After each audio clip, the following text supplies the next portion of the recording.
南天宫主委饭长金凤表示，丰富千岁应外庄，长久以来庇佑真侪外地信众，受到丰富千岁庇佑的信众也纷纷前来庙方回馈。丰富千岁更指示，利用信众捐赠的庙房的透天厝，精辟强势文武财神，希望会当为信众再来更侪加持。丰富千岁者，因有这个文武财神来加持，咱经过去这金山财神庙来开工点眼，转来是丰富千岁者吼，要准备咱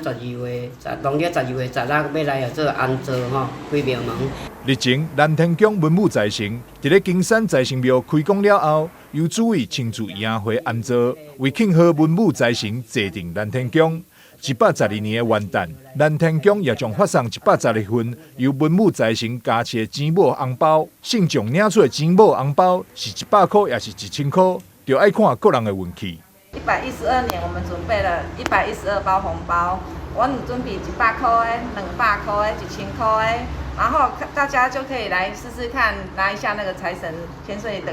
红包袋。主委表示，2022年最大奖是62606666块的博杯比赛造成轰动，今年也将延续举办迈入第3档的来稳庙过年博杯比赛，活动自今年元旦起，一直持续到元宵节。信众只要来到南天宫点灯，就会当参加博杯比赛，博出2个圣杯，就会当进入2月5号的决赛。